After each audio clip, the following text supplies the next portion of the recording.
제가 계몽사상의 핵심 쟁점과 볼테르의 개혁 전략이라고 제목을 잡은 이유는 저는 전공이 역사학이고 제가 사태를 관찰하는 접근로도 역사적 접근로입니다. 그리고 역사학이 하는 일은 역사서와는 달리 과거로부터 교훈을 얻는 것이 아니라 과거를 과거로서 보는 것을 전문적으로 논쟁하고 토론해서 밝혀내는 것. 이 역사학이 1차적으로 하는 일이고 제가 집중하는 것도 그런 것이고, 그래서 사실 이 주어진 시간 안에 여러분께 제가 어느 정도로 제 언어로 이 상황을 전달 드릴 수 있을지 모르겠지만 어쨌든 역사학자의 관점에서 볼테르가 속해 있던 세계가 어떤 것이었는지, 그리고 그 세계에서 살던 사람들이 하던 고민이 어떤 것이었는지, 그리고 볼테르가 어떤 입장을 취했는지 이렇게 말씀을 좀 드려보고자 합니다. 18세기 안으로 들어가서 18세기에 갇힌 채로 말씀을 드릴 예정인데요. 그러면 들으시면, 예를 들면 민주주의 이런 단어를 들으시면 지금의 우리가 민주주의라고 쓰는 말과 당연히 이렇게 연결이 돼서 혼동이 되지 않습니까? 그런 것들은 사실 어쩔 수가 없습니다. 제가 할 수 있는 만큼 주어진 시간 안에 가능하면 짧게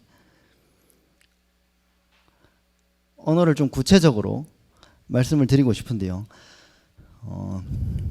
일단 18세기와 프랑스 혁명은 18세기 말에 터지고 19세기 초에 끝나는 사건인데, 프랑스 혁명기까지가 제가 큰 오류를 범하지 않으면서 말씀드릴 수 있는 한도이고 시기적 한도이고, 그래서 제 강의가 아무래도 소략할 수밖에 없으니까 혹시 궁금하신 것이 있으면 18세기와 프랑스 혁명에 한해서는 제가 아는 대로 대답을 해드릴 테니 나중에 그 강의 끝나고 질문을 해주시면 감사하겠습니다.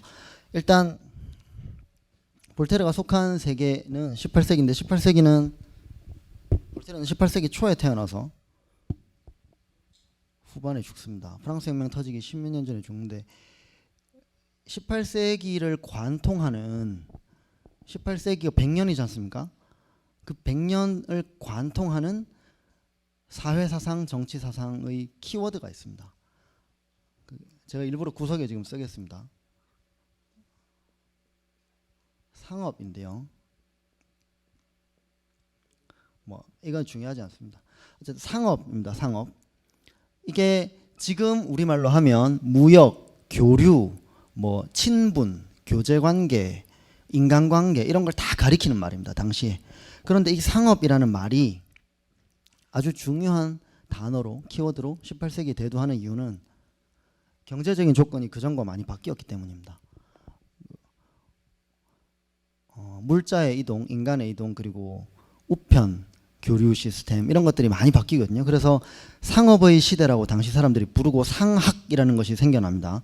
지금 우리는 경제학이라고 부르죠. 19세기에 경제학으로 정립되는 것이 18세기에 정치경제학이라는 말로서 간의 경제와 구분되는 정치경제학이라는 말로서 이제 형성이 되는데, 그 상업의 시대에 그 전부터, 그러니까 상업의 시대가 아니던 시대로부터 물려받은 사유의 여러 가지 쟁점들과 체계들이 있지 않습니까? 개념들이 있고 그런 것들이 상업의 시대에 들어올 때 그대로 들어와서 변하겠죠.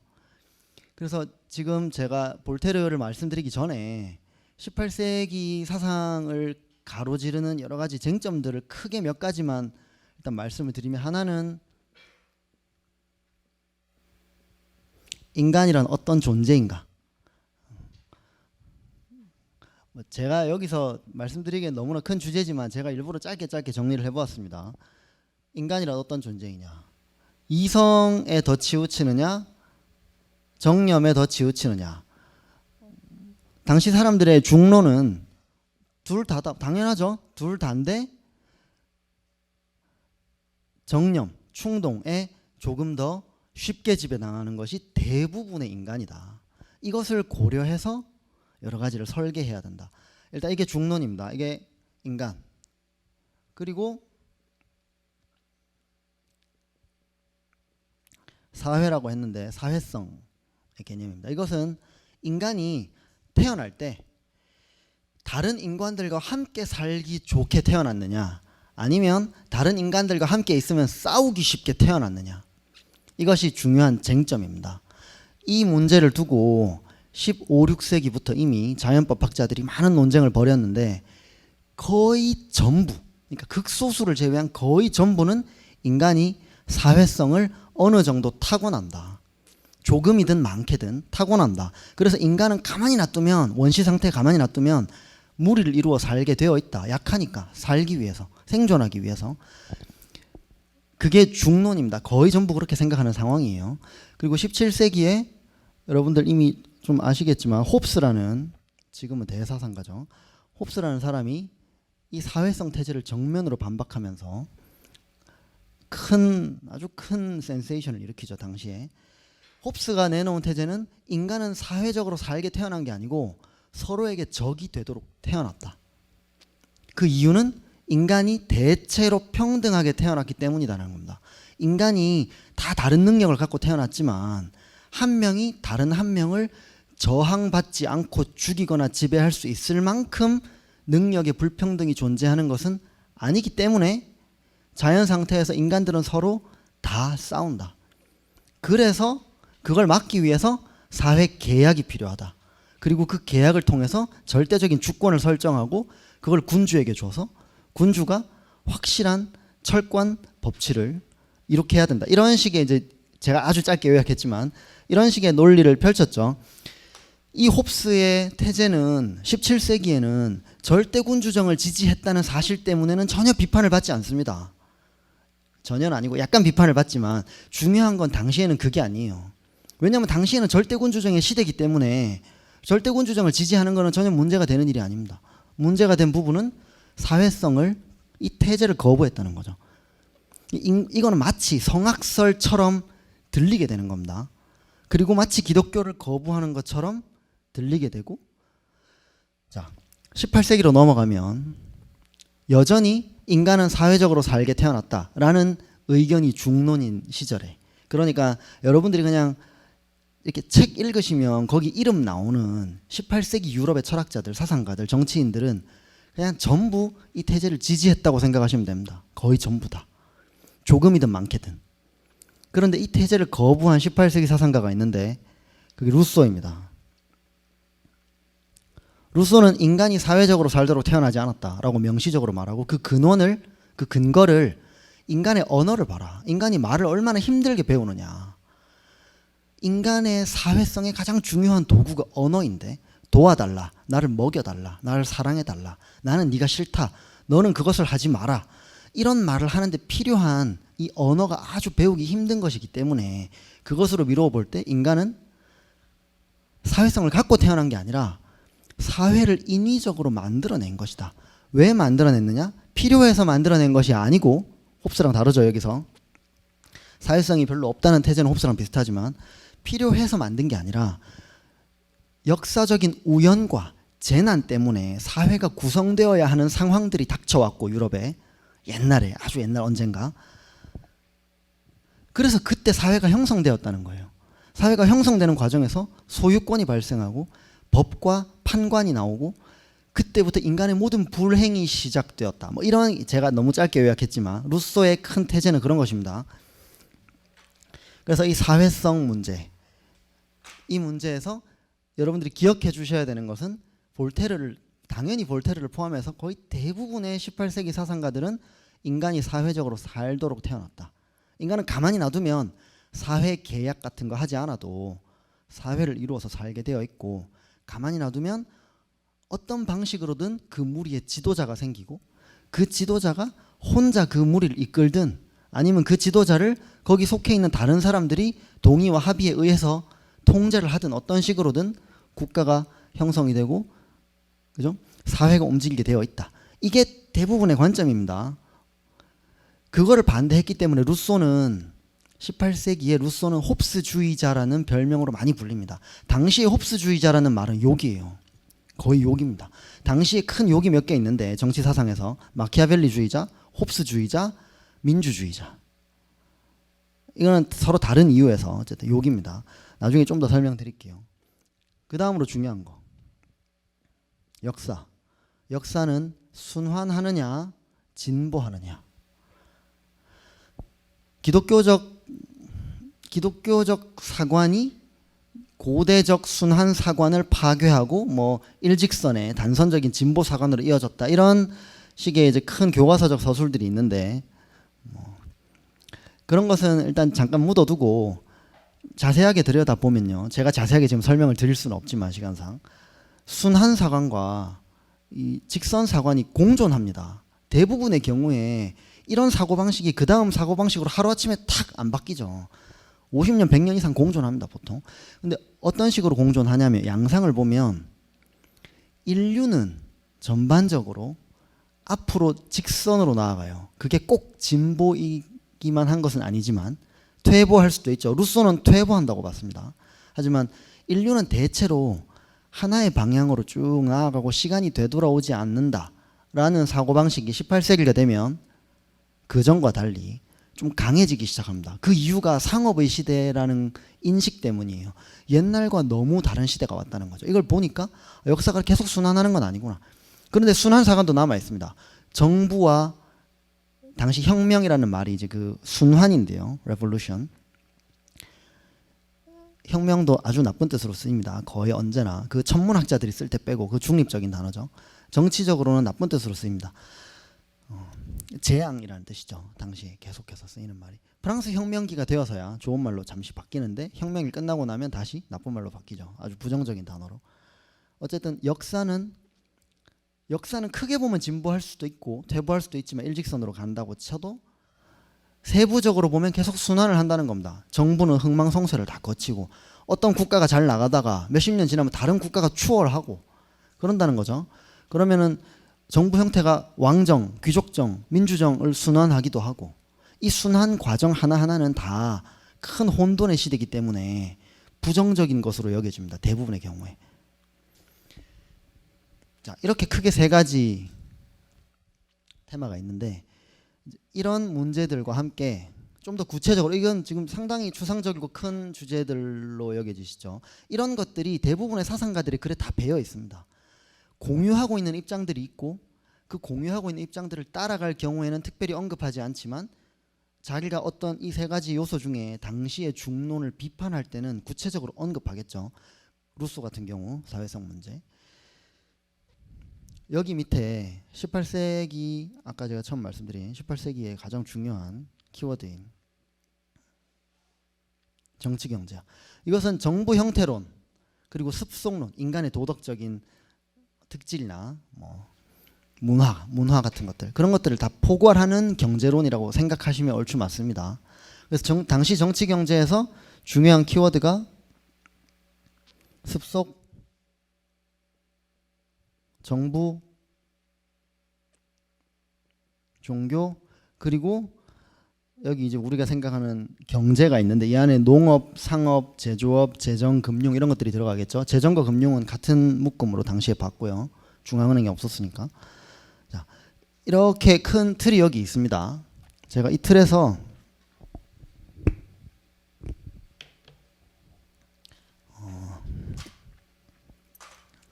제가 일부러 글자를 크게 쓰다 보니 칠판을 좀 크게 썼는데 여기에 하나만 더 적어 놓고 말씀드릴게요.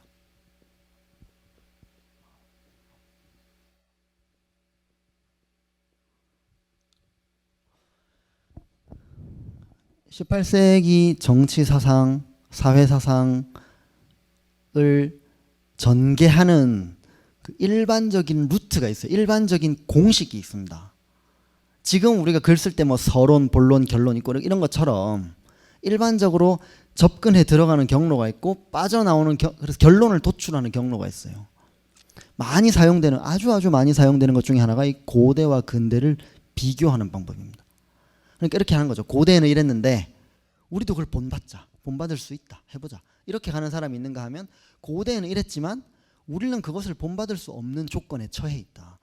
시대가 바뀌었다. 그러니까 우리는 이쪽 방향으로 나아가야 한다. 이렇게 쓸 수도 있는 것이고 이 고대 근대에 대한 역사적인 인식이 당시 정치 사상을 이해하는 데 대단히 중요합니다.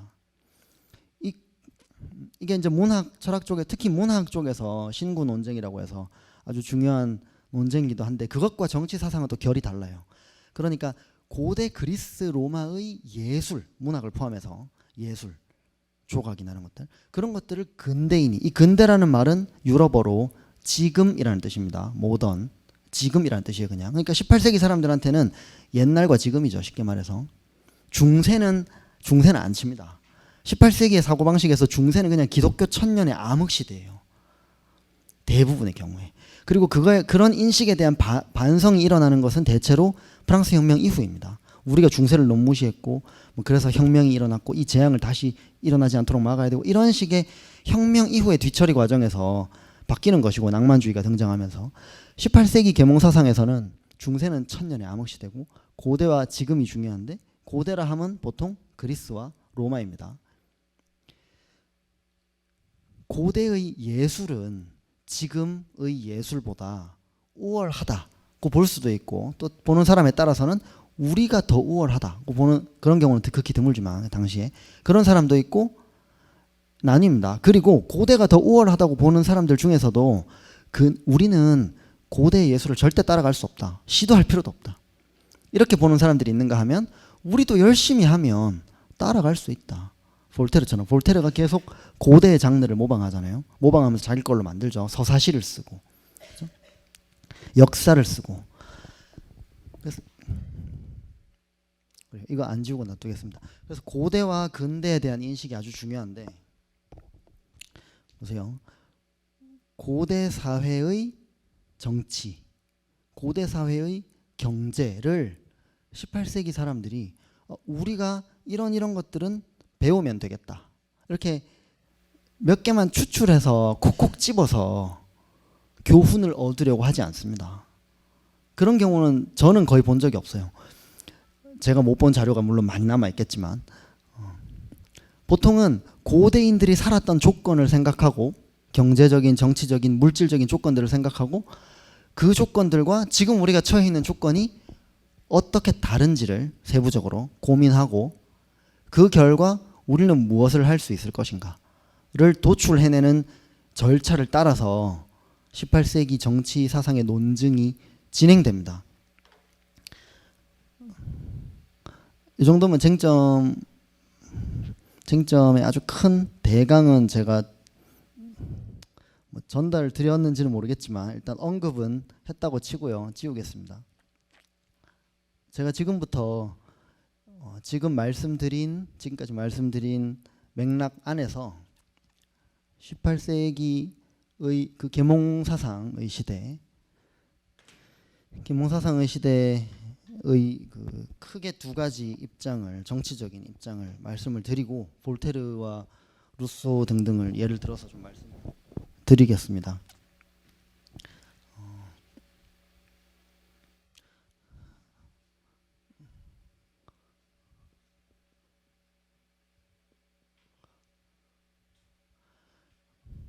사회성이 없다, 있다. 이거 타고나는 겁니다. 인간이 사회를 이룰 수 없다는 뜻이 아니라 아주 강한 사회성을 타고나지는 않는다 라는 뜻으로 당시에 쓰는 말은 자연적 사회성입니다. 내추럴. 이쪽에 제가 18세기에 크게 루소를 말씀드렸죠. 루소와 아이들이 있습니다. 몇 명.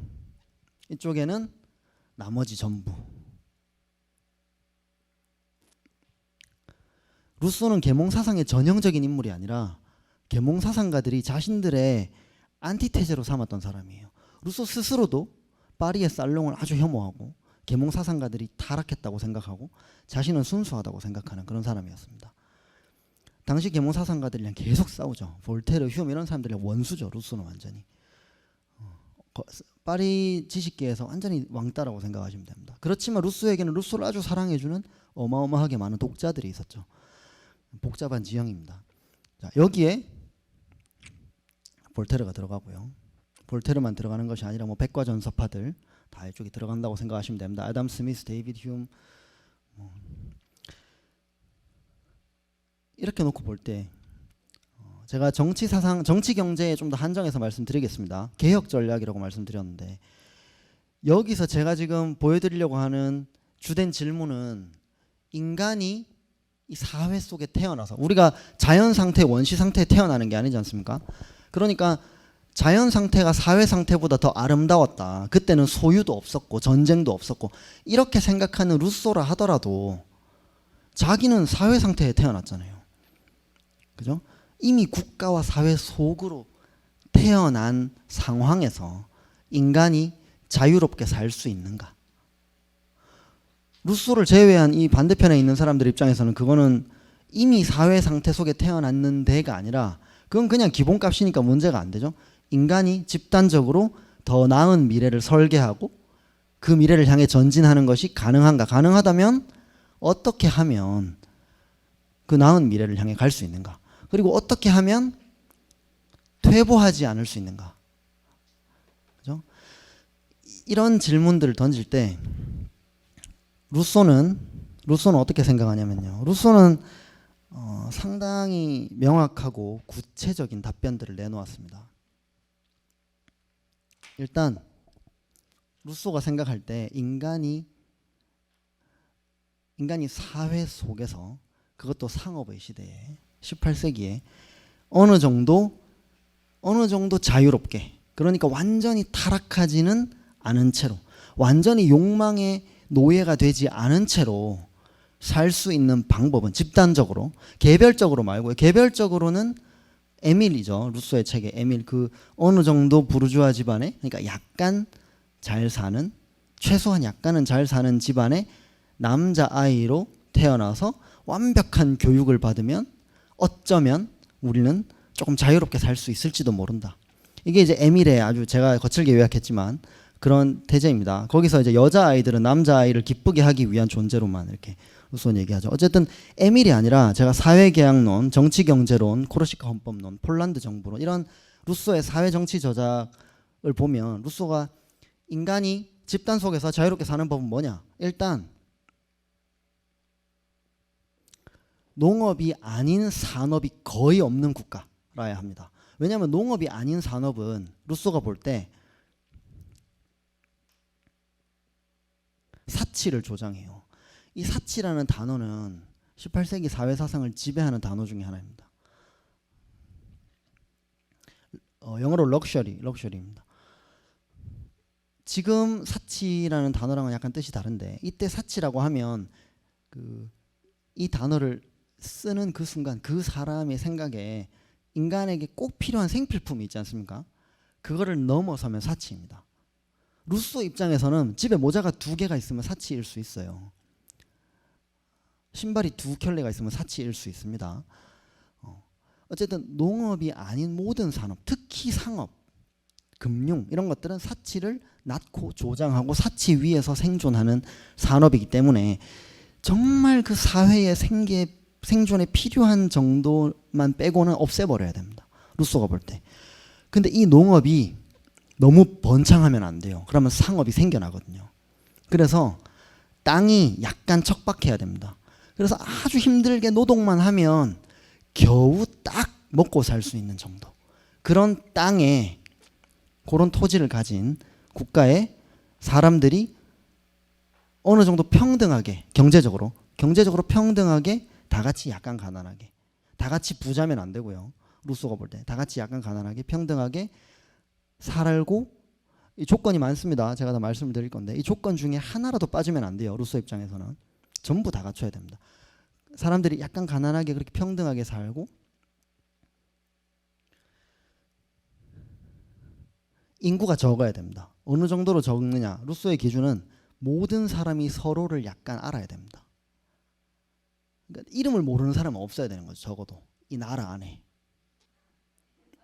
인구가 굉장히 적어야겠죠. 인구.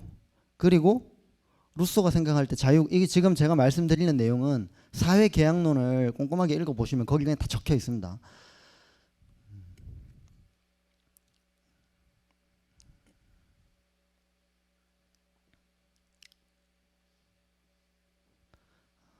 나쁜 법이 있죠. 악법. 루소가 뭐 악법이 어떤 것인지 자세하게 쓰지는 않았지만 악법에 한 번도 단 한 번도 노출된 적이 없는 국민들로 구성된 국가라야 돼요. 그런데 금방 말씀드린 요 조건들, 사치가 없고 농업이 우세하고 교역이 최소한으로만 이루어지고, 그리고 영토에 딱 한가운데 행정 수도가 있어야 됩니다. 여기 행정관들을 제외한 사람들은 거주를 금지합니다. 왜냐하면 다 농촌에 가서 살아야 되니까. 대도시가 있으면 폭파시킵니다. 전부 농촌으로 인구를 강제 이주시킵니다. 모두 농업에 종사하는 거죠. 이렇게 하면 이게 루소가 당시 정치인들에게 내놓았던 현실적인 조언들입니다.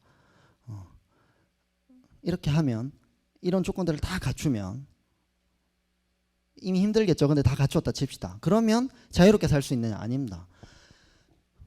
루소는 이 법을 누가 만드느냐, 나쁜 법을 만들면 끝이잖아요. 나쁜 법에 한 번만 노출되면 끝이거든요. 루소는 어떻게 생각하냐면, 인간이 한번 타락하면 되돌릴 수 없다. 사회 상태로 한번 진입하면 자연 상태로 나올 수 없고, 태어나서 한번 타락한 인간은 되돌릴 수 없습니다. 그러니까 악법을 만들지 않아야 되는데, 루소가 볼 때 인민이, 그러니까 국민이죠. 당시 이제 번역어로, 학술 번역어로 인민이라고 쓰는데, 국민이 스스로 법을 만들기에는, 좋은 법을 만드는 게 너무 힘든 일이라서, 어려운 일이라서, 이 법을, 이 한 번도 악법에 노출된 적이 없는 국민들에게 이 법을 누가 줘야 되냐면, 위대한 입법자 한 명이라 해야 됩니다. 위대한 입법자, 루소 자신이죠. 리쿠르고스 같은 사람들, 위대한 솔론이나 리쿠르고스를 주로, 루소는 스파르타를 되게 좋아하기 때문에 입법자가 나타나서 법을 줘야 돼요. 그리고 이 사람은 법을 만들어 준 다음에 이렇게 사라져야 됩니다.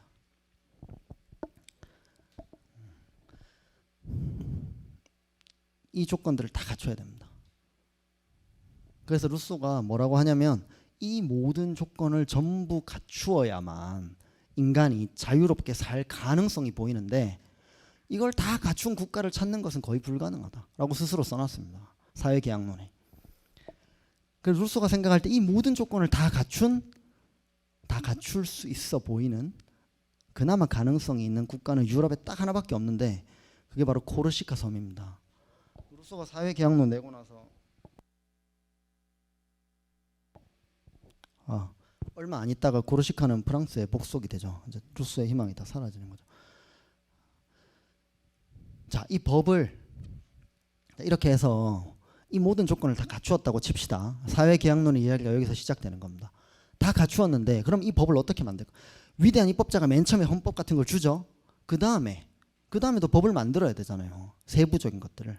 그거를 만드는 게 바로 일반 의지고, 이 법을 만들 권력을 쥐고 있는 것이 바로 주권이고, 주권은 입법에 관여하죠. 정부가 아니라. 이 주권을 갖고 있는 것이 바로 인민주권론이라고 하죠. 요즘은 뭐 대중적으로는 국민이라고 쓰는데, 그런데 이 사람들은 법만 만드는 거예요. 정부를 운영하는 게 아닙니다. 정부는 세 가지입니다. 당시 고대부터 내려온 정부 형태론을 쓰는데, 군주정, 귀족정, 민주정이죠. 루소가 하나씩 검토합니다. 자, 주권은 국민이 갖고 있는데 국민이 직접 다스리는 건 아니에요. 왜냐하면 다스리는 건 행정부가 하는 거고, 주권은 법을 만들고 퇴장하니까.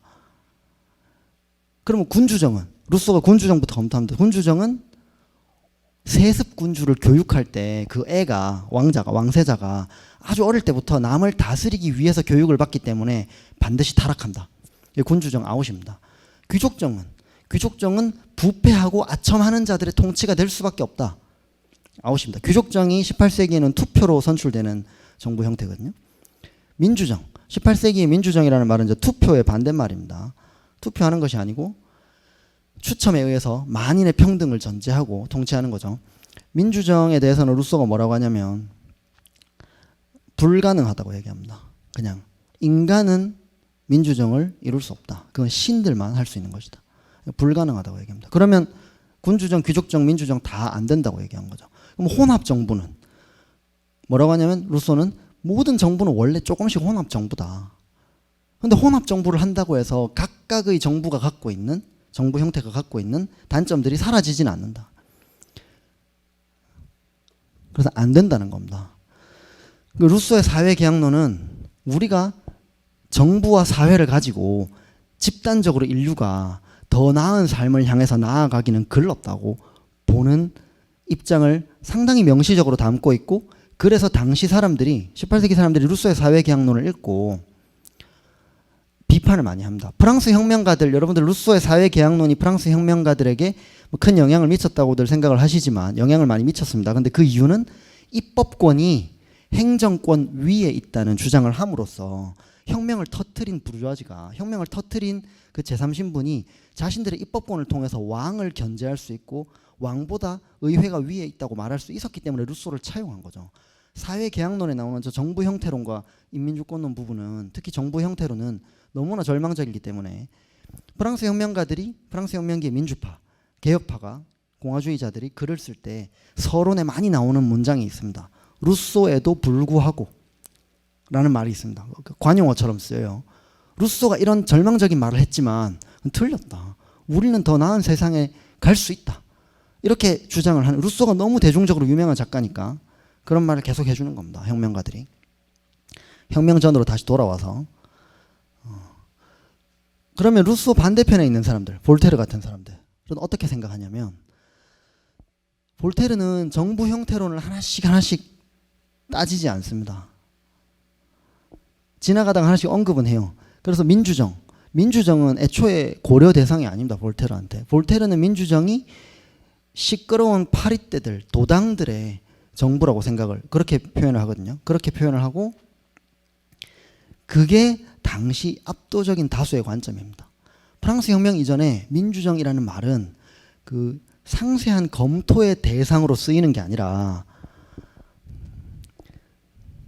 자기가 민주주의자가 아니라는 말을 할 때 쓰입니다. 그리고 여러분들, 그러니까 그 시대적인 상황이 있잖아요. 지금 지금이 아니라 치더라도 지금은 그런 말 할 필요가 별로 없지만 한 20년 전에 조금 더 평등한 재산 분배라든가 복지라든가 이런 걸 위해서 어떤 정책을 누군가가 내놓는다. 그러면 그 사람은 자기가 공산주의랑 상관이 없다는 말을 해야 돼요.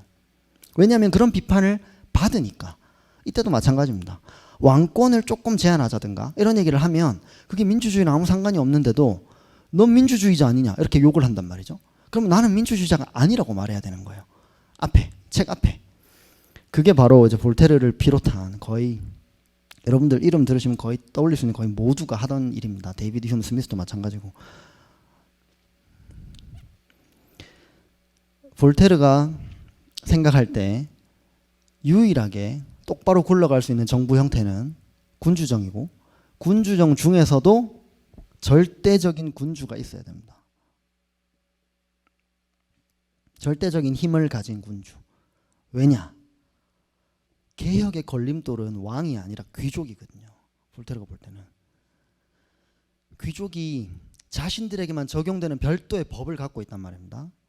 이 법을 모두에게 적용되는 법으로 바꾼다든가, 그게 프랑스 혁명가들이 애초에 추구했던 것이죠. 민주정을 수립할 의도는 프랑스 혁명가들에게 전혀 없었습니다. 그리고 종교. 특정 종교가 아닌 나머지 종파를 믿는 사람들에 대한 극심한 박해, 이런 것을 막기 위해서는 특정 종파 교단의 권력자들, 주교단이든 이런 권력자들과 밀접하게 연결되어 있는 그런 집단을 깰 수 있어야 돼요. 그 깰 수 있는 유일한 힘이 볼테르가 볼 때는 절대 군주인 겁니다. 그런데 이 절대 군주가 그 집단과 한편이면 소용이 없겠죠. 그런데 절대 군주에게 의지하지 않으면, 군주가 있고 귀족이 있고 민중이 있는데 볼테르가 볼 때 민중은 개돼지란 말입니다. 전혀 말이 안 먹혀요. 그런데 이 민중은 주체로서는 무능하고 무지몽매한 자들이라고 볼테르는 생각하지만, 객체로서는, 그러니까 개혁과 정치와 이 모든 것의 목표는 결국 만인이 모두가, 민중을 포함한 모두가 조금 더 나은 세상에서 살아가는 것, 덜 고통받으며 살아가는 것, 이런 것이죠. 그러니까 볼테르는 정치의 주체로서 유일하게 희망을 걸 수 있는 사람이 이 사람들인 겁니다. 18세기에 볼테르가 살아있던, 볼테르가 한창 활동하던 시기에 루이 15세가 있고요. 프랑스의 루이 15세는 루이 14세 다음 왕이죠. 루이 14세 태양왕의 다음 왕입니다. 힘들었겠죠. 뜻대로 잘 되지 않습니다. 태양왕 시절에 그 루이 14세가 닦아놓은 절대 왕정의 기틀이 루이 14세가 죽자마자 많은 귀족들이 그거를 깨려고 얼마나 노력을 많이 했겠습니까? 그리고 루이 15세와 이 프랑스 귀족들의 연합체는 아주 단단합니다. 그 볼테르가 누구한테 희망을 거느냐? 약간 더 약소국. 프랑스는 당시 절대 강국이죠. 유럽에서. 약간 더 약소국이지만 어느 정도 영토가 있고 영향력이 있고, 그리고 볼테르 자신의 시를, 볼테르는 시인이거든요. 1차적으로 자기 정체성, 자신의 시와 역사서를 많이 읽고 자기한테 팬레터를 보내준 그런 군주들 또는 왕세자들에게 희망을 거는 거죠. 그래서 볼테르가 제일 먼저 희망을 걸었던 게 독일의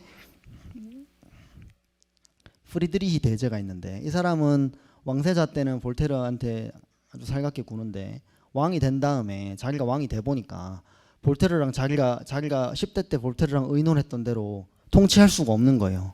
이 사람이 자기 생각에 왕이 돼 보니까. 그래서 볼테르 입장에서 보면 배신이다 싶을 만큼 철권 통치로 나아갑니다. 그리고 러시아에 예카테리나 대제가 있습니다. 러시아 역사에서 광개토 대왕이라 불리는, 영토를 많이 넓힌 예카테리나는 프리드리히와는 상당히 상황이 다릅니다. 일단 여성이고, 그리고 남편을 죽이고 그 왕좌에 앉았다고 모두가 믿는, 지금도 많은 역사가들은 그렇게 믿습니다. 증거가 없어요. 하지만 정황 증거상 그쪽이 더 그럴듯하다라고 보통 생각을 하는데, 예카테리나는 그러니까 자기가 적통 군주가 아니고 여성이고 모국어가 독일어입니다. 러시아 황제죠. 러시아는 아주 다민족으로 구성된 광활한 영토를 갖고 있는 제국이고, 당시 통신 수단이 안 좋죠. 근데 러시아가 지금 같은 강대국이냐 하면 그건 전혀 아니란 말이죠. 당시 밑에 최강대국 투르크가 있고 터키가 있고, 서쪽으로 독일, 프랑스, 영국 강대국들이 다 있죠. 예카테리나는 자기 왕위를 지켜내기도 쉽지 않고 러시아를 자기 뜻대로 표트르 대제의 개혁 위에 안착시켜서 더 센 나라로, 더 강한 나라로 만들고 싶은 자기의 욕심도 자기의 뜻도 이루기가 쉽지 않은 상황입니다. 그래서 예카테리나 같은 사람들이 볼테르한테 의지를 하는 거예요. 볼테르에게 나는 당신의 글을 정말 감동해서 읽었고, 나는 계몽된 절대 군주가 되어서 당신의 뜻을, 비록 프랑스에서는 안 될지 몰라도 러시아에서라도 이 개혁된 세계를 한번 만들어 볼 것이고, 그러니까 도와달라, 나에게 지혜를 빌려달라, 이렇게 아주 정중한 편지를 수백 통을 보냅니다. 편지가 계속 오고 갑니다. 그 볼테르 입장에서는 드디어 이제 자기의 뜻을 한번 펼쳐볼 수 있는 상황이 왔다고 생각을 하는 것이고, 자존심이 이렇게 올라가죠. 예카테리나 입장에서는 볼테르라는 사람을 통해서 자신의 입지도 공고하게 만들고 홍보도 하는 겁니다. 러시아가 옛날 같은 나라가 아니다, 더 이상. 이런 홍보도 온 유럽에 할 수 있는 겁니다. 당시에는 편지라는 것이 사적 매체인 동시에 공적 매체입니다. 그래서 내가 이 사람한테 편지를 보내면 이 사람이 유명한 살롱의 문인이면 그 편지가 사실상 공개되는 거나 마찬가지거든요. 그런 것들을 다 활용하는 거죠. 그럼 볼테르는 예카테리나 같은, 프리드리히 대제 같은 사람들을 통해서 그러니까 이 절대 군주를 통해서 루스와 달리 어떤 개혁 구상을 갖고 있었는가? 농업만 중시한다는 것은 당시 많은 사상가들의, 많은 정치인들의 눈에 시대의 흐름을 철저하게 거스르는 회고주의적인 사고방식으로 인지됩니다. 볼테르는 상업과 약간의 사치가 인간의 마음속에 관용을 낳는다, 이렇게 이야기합니다. 그 예를 아주 많이 사용하는데, 사례를 영국 편지, 철학서한이라고 번역되어 있습니다. 철학 편지들. 어쨌든 그 영국인에 관한 편지에서 보면 유대인, 퀘이커 교도, 아르미니아 교도, 온갖 종파의 교도, 그 신자들이 증권 거래소에 모여서 주식 거래를 해요. 곡물 거래도 하고 선물 거래도 하고, 그죠? 그 과정에서 이 모든 종파들이 서로 싸우지 않고 서로 죽이지 않고 서로에게 의지하면서 함께 평화롭게 살아간단 말이죠. 볼테르가 그걸 묘사하면서 상업이 관용을 합니다. 서로 교류하면 서로에 대해서 조금 더 관대해진다. 상대방이 악마가 아니라는 걸 알게 된다는 거죠. 상업이 관용을 낳고, 그리고 상업이 문화를 낳는다. 상업이 만들어내는 잉여 가치가 없으면 문화에 종사하는 사람들이 있을 수 없는 겁니다. 그래서 볼테르 같은 사람들은 희곡을 쓰고 희곡 작가고 자기가 희곡 공연 배우이기도 하고 감독이기도 하고 이런데, 루소 같은 사람들은 극장을 다 없애야 된다고 생각해요. 루소는 자기 조국 제네바에 대해서 이야기할 때 제네바에 대한 그 편지글에서 극장을 전부 없애야 된다. 왜냐하면 극장은 사람들이 수동적으로 앉아서 관객이 공연을 보니까 인간의 덕성이 퇴보한다, 이렇게 주장하는 거죠. 제가 아주 단순화시켜서 말씀드리고 있는 겁니다. 물론 이것보다 훨씬 복잡하지만. 그래서 잉여가 인간을 타락시키느냐 아니면 더 나은 사회적 정치적 생존을 위한 조건들을 마련해 주느냐, 이 관점이 다른 거죠. 루소와 볼테르의 관점이. 볼테르의 관점이 거의 대다수의 관점이었고요. 루소의 관점은 극소수의 관점입니다. 그러나 루소의 관점도 팬이 많았습니다. 그러니까 무시할 수 없는 중요한 소수 관점이었던 거죠. 그리고 혁명가들, 프랑스 혁명가들은 계몽사상의 시대의 마지막 바통을 물려받는 프랑스 혁명가들은 루소의 정부 형태로는 당연히 그 받아들이는 순간 혁명의 존재 가치가 날아가니까 안 받아들이지만, 루소의 이런 문제에 대한 루소의 관점들은 완전히는 아니지만 어느 정도 받아들입니다. 그래서 상업을 최대한 많이 허용해 주자라고 생각하는 사람들, 볼테르파죠. 그리고 상업을 가능하면 억제하고 꼭 필요한 수준으로만 이루어지도록 조정하자라고 생각하는 사람들, 그런 사람들이 나뉩니다. 프랑스 혁명기에. 그러나 혁명가들은 다, 제가 다라고 말씀드렸는데 정말 거의 전부 다 어떻게 인식하냐면, 우리는 고대로 되돌아갈 수 없고 상업의 시대는 이미 도래했고, 그러니까 우리는 루소가 말한 것처럼 옛날을 바라보며 살 수는 없다, 이렇게 얘기합니다. 그리고 저 앞에는 많은 문제가 있는 동시에 많은 밝은 약속들도 함께 있다, 이렇게 보는 겁니다.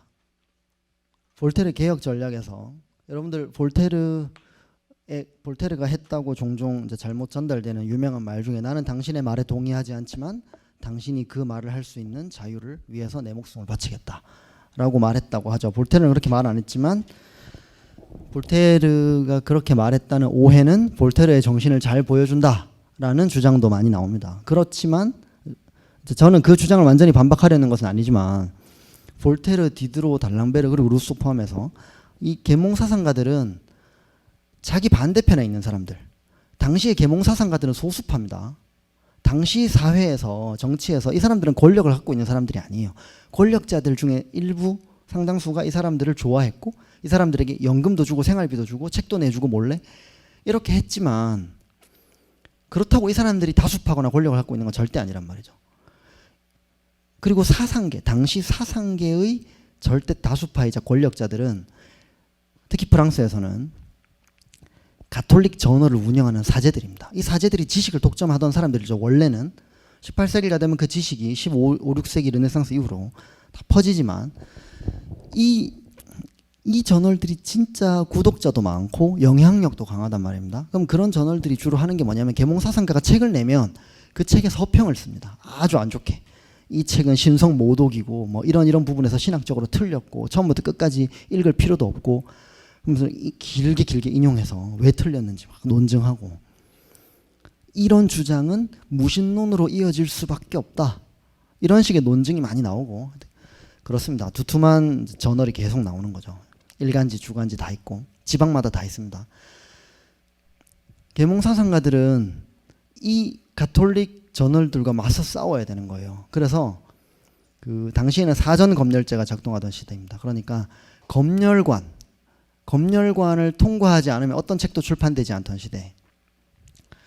검열관에게 뇌물을 주고 친해지고, 그리고 볼테르 같은 사람들은 당시에 아주 유명한 시인이니까 시 한 편, 두 편 써서 검열관한테 편지를 쓰고 편지 안에 자기 시를 하나 써서 넣어주면 친필로 그 종이의 가치가 크죠. 친필 시가 볼테르 시가 오리지널이 자기한테 왔으니까. 그런 식으로 검열관에게 돈이 아닌 뇌물들을 계속 주고 친해진 다음에 그 계몽사상가들의 반대편에 있는 사람들의 언로를 차단하려고 해요. 이 신문 좀 그만 내라. 뭐 이해되십니까? 그러니까 이 시기에 사상이라는 것은 전쟁인 거죠. 이게 뭐 이상적인 고준 그 아주 높은 수준에서 이루어지는 그런 담론이기만 한 것이 아니라 아주 구체적인 전쟁인 겁니다. 그리고 상업의 자유라든가 언론의 자유라든가 뭐 정부 형태론을 민주주의 뭐 이런 정부 형태론을 이야기한다든가 할 때에도 그런 것들이 사실은 그 아주 딱 출판된 그 앞뒤 시기를 보면 그런 말들이 겨냥하고 있는 그 궁정 내의 또는 특정 저널의 논쟁들이 있어요. 그 논쟁들 속에서 누군가의 편을 들고 있는 겁니다. 그렇게 함으로써 계속해서 신호를 보내는 거죠. 권력자들에게, 독자들에게 내 입장은 이것이다. 이렇게 계속해서. 그리고 하나의 세력을 이루고 그 세력이 당연히 통일된 입장을 갖고 있지는 않지만 크게 보아서 반대편이 있기 때문에 이 사람들이 하나의 뭉탱이로 이렇게 인지되는 겁니다. 그 볼테르는 농업이 제일 중요한 게 아니고 상업, 금융 이런 것도 대단히 중요하다. 이렇게 생각했던 사람이고 본인은 주식 투자를 많이 해서 부동산과 주식으로 돈을 많이 벌었습니다. 그래서 책값을 받지 않아요. 그러니까 인세를 받지 않습니다. 인세를 받지 않기 때문에 출판사들을 이용해서 해적 출판사와 진짜 출판사들을 다 이용해서 자기 책을 최대한 많이 유통되게 전략적으로 힘도 쓰고 그렇게 할 수 있었죠. 볼테르는 좀 예외적인 존재고 루소도 그렇고 디드로도 그렇고 당시 많은 사람들은 아카데미에 적을 두지 않는 한 달랑베르 꽁도르스 이런 사람들처럼 아카데미에서 보수를 받지 않는 한 지식인들은 글을 써서 글을 팔아서 먹고 살아야 했기 때문에 그들에게는 저작권이 중요하고 널리 유통되는 것만큼이나 그 유통을 통해서 자기의 생계를 확보하는 일도 중요했고 그리고 정말 중요한 것 중에 하나는 잡혀가지 않는 것. 당시에 뭐 적법 절차 이런 게 없으니까 무죄 추정의 원칙도 없고 그냥 왕이 마음에 안 들면 또는 더 정확하게 말하면 왕이 아니라 그 어떤 누군가의 권력자의 눈에 마음에 안 들면 그 권력자가 왕한테 가서 이 사람이 신성모독을 했다. 이 사람이 뭐 무신론자다. 이 사람이 왕권을 모욕했다. 이렇게 하면 왕이 봉인장이라는 편지를 써줍니다. 이렇게 편지에 왕 봉인을 하는 거예요. 체포해라. 그러면 그냥 묻지도 따지지도 않고 체포해서 감옥에 돌로 만든 감옥에 집어넣고 재판 없이 무기한 계속 거기 넣어놓습니다. 왕이 꺼내주고 싶어질 때까지 몇 년이고. 이 계몽사상가들에게는 구체적인 그 자기들이 그리는 어떤 이상적인 미래가 있죠. 그거는 사상가마다 조금씩 다릅니다. 루소처럼 크게 다른 사람도 있고 대체로 조금씩 다르죠. 당연히 스미스가 볼테르랑 다르고 서로 영향을 많이 주고받지만 그런데 이 사람들에게 당면 과제는 관용과 출판의 자유예요. 그런데 관용과 출판의 자유를 권력자의 선심에 의존하지 않고 하나의 권리로서 확보할 수 있는가? 거기까지는 쉽게 생각하지 못합니다. 계몽사상가들은. 그런 생각을 한 사람들이 있는데요. 그런 사람들은 그런 글을 생전에 출판하지 않습니다. 출판하는 거 대단히 위험하죠. 죽고 나서 출판됩니다. 언제 출판되느냐? 프랑스 혁명기에. 혁명가들이 우리가 계몽의 적자다라고 계보를 만들 때 그 글들을 다 원고를 출판시킵니다. 프랑스 혁명가들이 1789년에 제일 먼저 만들어내는 법률들이 있습니다. 그리고 그 법률들을 혁명가들이 이것이 바로 볼테르의 정신이다 라고 하면서 만들어내는데 그런 것들이 뭐냐? 종교의 자유, 언론의 자유, 그리고 더 중요한 건 적법 절차, 무죄 추정의 원칙, 변호사 선임권 이런 것들입니다. 법률에 죄라고 안 적혀 있으면 죄가 아니고 그리고 재판을 거치지 않고 구금할 수 없고 이런 것들이 1789년이 되어서야 프랑스 혁명기에 처음으로 한꺼번에 쫙 입법이 되거든요. 그리고 계몽사상가들이 계속해서 원했던 것이 내 판단에 따라 타인과 합의하면 내 마음대로 살아갈, 타인에게 큰 피해를 주지 않는 한 내 마음대로 살아갈 자유, 내가 무슨 종교를 믿든 안 믿든 내가 어떤 생각을 하든 어떤 글을 쓰든 그것 때문에 체포당하지 않을 자유. 그것도 1789년에 혁명가들이 계몽사상가들과 다른 사람들이 아니죠. 프랑스 혁명 터질 때 40대 50대였던 혁명가들은 계몽사상가들과 다 친분이 있는 사람들이고, 볼테르가 노인일 때 이 혁명가들은 20대였단 말이에요. 30대였고, 이 사람들은 볼테르에게 편지도 받았고 볼테르를 만났고 살아생전에 이런 사람들입니다. 루소와도 편지를 주고받았고 어릴 때 루소 책을 읽으면서 눈물을 흘리면서 컸고, 그러니까 이 사람들이 혁명가가 되었을 때 이 사람들은 민주국가를 만들기 위해서, 공화국을 세우기 위해서 혁명을 한 것이 절대로 아니고, 공화국이 정말로 도래했을 때 혁명가들은 대단히 당황합니다. 우리는 공화국을 세우려고 한 게 아닌데 왕이 도망가고 다음 왕위를 이을 사람들은 다 혁명을 전부 취소하지 않으면 이어받지 않겠다고 하고 왕좌에 앉을 사람이 없고, 그래서 공화국이 세워지죠. 공화국이 세워지고 나면 이 공화국을 유지해야 1789년의 입법안들을 유지할 수 있으니까, 그 법률들을. 그리고 그 전으로 돌아가는 것은 곧 체포와 죽음을 의미하니까 혁명가들은 다 공화주의자가 되는 겁니다. 그리고 그 이후에 1792년에 공화국이 세워진 다음부터는 민주정에 관한 논쟁들이 열리기 시작합니다. 본격적으로. 그거는 이제 완전히 다른 얘기인데, 볼테르와 루소의 시대는 그런 시대보다는 확실히 앞의 시대고, 계몽사상의 핵심 쟁점들은 민주주의라든가 그런 것들이 거의 전혀 아니라고 생각하시면 됩니다. 오히려 인간은 과연 사회 속에서 자유롭게 살 수 있는가, 할 수 있다면 어떤 경로를 거쳐가야 하는가. 루소가 제시한 경로는 루소 본인이 말했다시피 거의 실현 불가능하고, 다른 사람들이 생각했던 것들은, 볼테르를 포함해서 많은 사람들이 생각했던 것들은 좋은 뜻을 가진 똑똑한, 그런데 심지어 강력한 왕권이 존재하는 나라의 왕이 되기까지 한 그런 사람을 설득해서 자기 편으로 만들어서 자기 말을 듣게 만들고, 그 사람이 내 정책을 자기 나라에 펼치게 만들어야 되는 거죠. 그 방법을 빼면 아무런 현실적인 방법이 없는 겁니다. 그 다음에 그런 것을 이루어내기 위한 터전을 만드는데 볼테르가 지대한 공헌을 합니다. 제가 그 부분은 강의에서 길게 말씀을 안 드리기 위해서 참고 자료에 다 넣어놨는데, 볼테르가 어떻게 여론을 바꾸기 위한 노력을 했는지를 구체적으로 제가 여전히 짧지만 적어놨습니다. 여기서 이제 제가 여론에 대한 말씀을 좀 드리고 끝내겠습니다. 18세기에 여론이라는 단어가 있는데, 퍼블릭 오피니언이죠. 영어로는 오피니언 퍼블릭. 이 오피니언이라는 말이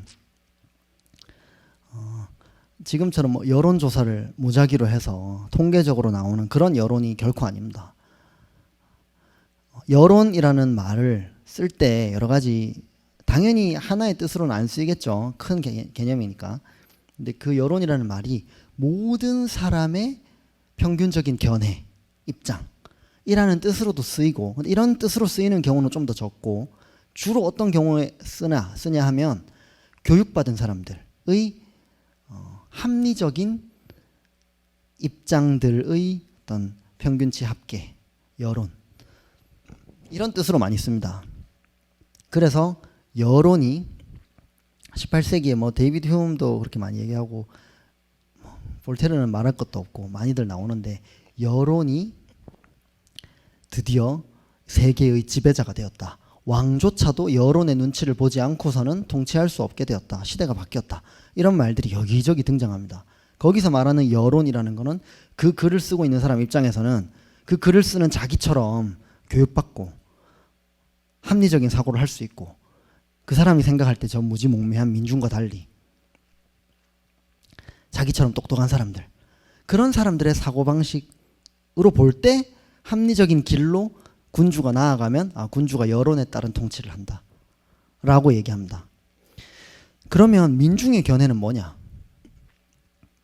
민중의 견해는 프랑스 혁명기 민주파들조차도, 제가 가장 애정을 갖고 공부하는 주제가 이제 프랑스 혁명기의 민주파들입니다. 이 사람들은 거의 불가능한 조건들 속에서 민주주의자라는 말을 쓰면은 미친 사람 취급을, 정말로 미친 사람 취급을 당하던 시대에 민주주의가 욕일 때, 요즘으로 치면 여러분들 국회의원이 나는 공산주의자다 이렇게 말하고 공산주의를 실현하기 위한 국회 내 활동을 한다고 상상을 해보십시오. 전략적으로 바보짓이죠. 설사 그 사람이 공산주의자라 하더라도 전술적으로 전략적으로 바보짓이죠. 그리고 여론이 인정하지 않겠죠. 그런데 당시의 민주주의가 그런 겁니다. 그런데 이 사람들이 민주주의라는 말을 앞에 내세우고 자신들의 깃발로 사용하기 시작합니다. 그래서 이때 나온 이론과 여러 가지 구상들이 19세기, 20세기까지 계속 사용이 돼요. 그런데 이것은 프랑스 혁명가들 다수의 의도가 아니고 아주 소수의 의도고, 다수는 프랑스 혁명기의 국회에서는 뭐라고 하냐면 우리가, 즉 프랑스가, 프랑스 공화국이 민주공화국이 아니라는 사실을 만방에 알리지 않으면 이 나라의 미래가 없다라고 합니다. 프랑스 공화국 의회에서. 그리고 영국, 독일 이런 나라들이, 오스트리아, 프로이센 이런 나라들이 프랑스는 민주국가이기 때문에 끝났다. 민주국가이기 때문에 저 나라는 이제 미래가 없다. 우리가 빨리 쳐부수자. 왕권을 복귀시켜주자. 그래야 유럽의 평화가 온다. 이렇게 이야기할 정도로 욕입니다. 그 당시에 그 단어는. 그런데 왜 이 사람들이 민주주의라는 단어를 앞에 내세우고 쓰게 되었는가. 그리고 그 과정에서 어떤 식의 개념적 변화들이 일어났고 그게 당시 정치와 어떻게 엮여 있었는가, 이런 것들을 제가 주로 연구를 하고 있고, 그런 것들을 담은, 그거 오늘은 더 이상 이제 그 뒤로는 말씀을 드릴 시간이 도저히 안 되고, 그런 것들을 담은 책을 제가 이제 썼는데 아직 출판 안 됐습니다. 창비해서 뭐 빠르면 올해 중으로, 늦으면 내년에 나올 예정입니다. 볼테르와 루소가 민주주의자냐 아니냐라는 논쟁도 아니죠. 학계에서는 그런 거 논쟁하지 않습니다. 논쟁의 여지가 없기 때문에. 근데 이제 특히 볼테르는 논쟁의 여지가 없죠. 특히 볼테르는. 근데 볼테르가 민중을 천시했고, 뭐 데이비드 휴미 노예제를, 아니면 뭐 데이비드 휴미 흑인이 백인보다 열등하다고 말했고, 이런 이유로 그 사람들의 사상에서는 아무것도 배울 게 없다. 이런 주장을 하는 시대가 왔단 말이죠. 20세기 후반부터. 근데 역사가는, 여러분들은 자유롭게 생각하실 수 있지만 저는 역사가로서 역사적인 접근을 할 때에는 저를 그 시대 안으로 밀어 넣어야 됩니다. 그게 당연히 안 되지만 노력만 하는 거죠. 할 수 있는 만큼만. 그러면 그 시대 안으로 들어가면 흑인이 백인보다 열등하다고 말하는 백인은 정상인이에요. 그죠? 근데 흑인이 백인과 평등하다고 말하는 백인이 있으면 그 사람이 특이한 사람이죠. 그럼 그 사람을 연구해야 되는 거죠. 그리고 동시에 뭘 연구해야 되느냐? 흑인이 백인보다 열등하다고 말하는 사람을 미친 사람 취급하는 게 아니라 당시에 도대체 어떻게 생각했길래 그걸 당연하게 생각했을까를 파악해야 되는 거죠. 민주주의도 마찬가지입니다. 볼테르가 민주주의자들은 다 도당들이다. 그 선동꾼들이고, 이렇게 생각한 것이 우리가 동의할 만한 내용이냐 아니냐를 생각하기 전에 도대체 그 말이 무슨 말인지를 알기 위해서는 당시 사람들이 그 단어를 어떻게 쓰고 있었는지, 당시 사람들의 사고방식에서 그런 중요한 개념들이 어떤 위치를 차지하고 있었는지를 조금이라도, 그죠? 감을 잡아야 되는데, 제가 주어진 시간 안에 그거를 다 뭐 설명을 드릴 능력이 출중하면 할 수도 있겠지만 제 능력으로는 그렇게 할 수 없었고, 다만 어떤 쟁점들이 있었는지, 그리고 그 쟁점들이 지금 우리가 정치나 사회에 대해서 고민할 때 사용하는 쟁점들과 얼마나 다른지, 얼마나 접근로가 다르고 논리의 구성이 다르고, 그래서 그렇게 해서 도출된 결론의 차이가 우리가 생각하는 구분과 상당히 다른 방식으로 구분선을 이루고 나온단 말이죠. 그런 것들이 얼마나 우리와 달랐는지를 보여드리는 게 저의 목표였는데, 그래서 제목도 크게 잡았고, 볼테르의 사상을 철학적으로 분석할 능력도 제가 없지만 그쪽으로 들어가지도 않았던 이유는 이제 그런 것입니다. 제 의도가 잘 전달이 됐을지 모르겠지만 일단 오늘 강연 여기까지 하고요. 질문을 주시면, 부족한 게 많을 텐데 질문을 주시면 답변을 드리면서 좀 보완을 해보겠습니다. 감사합니다.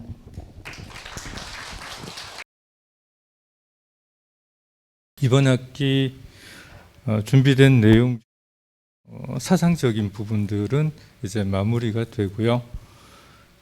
다음 주부터는 우리한테 굉장히 잘 알려진 이제 작품 3편을 순차적으로 다루게 됩니다. 그런데 오늘 이 볼테르를 강연해 주셨는데 김민철 교수님께서 우리가 3주 전에 다뤘던 루소하고 볼테르를 비교하면서 그 시대적인 배경까지 굉장히 상세하게 잘 설명을 해 주셔서 많은 도움이 되셨죠. 여기 뒤에 다루게 될 이런 문학 작품들을 우리가 이해하기 위해서 중요한 것이 이 작품이 쓰여졌던 시대적인 배경, 그리고 저자가 처해 있었던 사회적인 환경들을 먼저 이해하는 것이 굉장히 중요한데, 이렇게 계몽주의 사상가들의 기본적인 내용들을 이해를 하고 다음부터 오는 우리 작품들을 이해하면 좀 훨씬 접하기가 용이해질 것 같습니다. 제가 레미제라블을 읽고 그게 왜 고전의 반열에 올라 있는지 이해하는데 한참이 걸렸습니다. 장발장 다들 초등학교 때 읽죠. 근데 이게 왜 서양 문화에서 그렇게 고전이 됐을까? 그래서 이게 프랑스 대혁명기에 프랑스 지식인과 민중들의 삶을 다뤄서 고전의 영역으로 들어갔다는 걸 이해하는 게 대학원 가서 비로소 이해할 수 있었습니다. 그래서 우리가 고전이라고 생각하는 작품들 읽으면서도 이게 왜 중요한가 잘 이해 못하는 부분들이 있는데, 이렇게 뒷 배경을 이해하는 부분들은 굉장히 중요한 것 같습니다. 자, 계몽주의 사상 오늘 마지막 넘어가는 장면에서 제가 일단 마이크 준 사람이 깡패죠. 먼저 간단하게 질문 드리고 시작하겠습니다. 거의 마지막 정리하는 단계니까 이 계몽주의 사상에 대해서 우리 김민철 교수님께 역사학자 입장에서 간단하게 한번 좀 계몽주의를 정리해 주십사 한 5, 6분 정도 말씀을 드리고 여러분들 질문을 받도록 하겠습니다. 계몽 사상을 5, 6분 만에 제가 정리를 할 수 없는데 그 정리를 하려는 시도가 많이 이루어지고 있습니다. 당연히 그죠? 학자들 사이에서 큰 책들도 나오고 서양에서 계속해서 요즘에도 그 책들이 공통적으로 가리키고 있는 방향성이라는 방향이 있는데 뭐냐 하면 이 계몽 사상이라는 것이 계몽주의라고 불리기에는 너무나 거대하고 복잡하고 다양해서 하나의 흐름이 아니다 이것입니다. 그 다음으로 이게 하나의 흐름이 아니라 하더라도 그렇더라도 여전히 우리가 계몽이라는 단어로서 이 18세기를 통칭하는 어떤 사상적인 분위기를 표현할 수 있다. 또 그렇게 말합니다. 동시에 그 근거는 뭐냐? 계몽 사상가들이 보여주는 어떤 공통의 자세가 있습니다. 견해가 다르더라도 비슷한 자세를 가지고 있다는 거죠. 그게 뭐냐면 내세를 믿든 안 믿든 종교가 뭐가 됐든 그리고 어떤 삶이 바람직한지에 대한 구체적인 견해가 서로 다른 경우에조차도 지상에서 일단 우리가 살아있는 이 생에서 최대한 더 나은 개인의 삶, 최대한 더 나은 집단의 삶을 이루는 것이 중요하다. 이 생이 그냥 스쳐 지나가는 하나의 시험 단계에 불과한 것이 아니고, 그러니까 죽은 다음이 훨씬 중요한 것이 아니고, 이 생을 잘 만들어야 되고 그것이 개인의 수양이나 득도와 상관없이 어떤 집단적인 노력을 통해서만 그나마 가능한 일이다. 그렇기 때문에 개혁을 해야 되고 개혁안들이 서로 충돌하고 토론을 해야 하고 그런 방법들이 나와야 하는 것이고, 그런 방법들이 형성될 수 있는 토대를 만들기 위해서 교육과 계몽과 여론과 그런 것들이 필요한 것이다.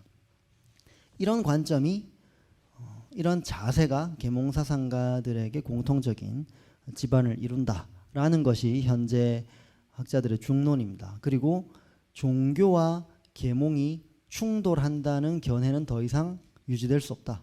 이것도 학자들이 거의 동의하는 바입니다. 다만 그 계몽 사상가들이 거의 볼테르를 포함해서 거의 모두가 가장 싫어하는 말 중에 하나가 광신, 내 종파 빼고 다 틀렸다.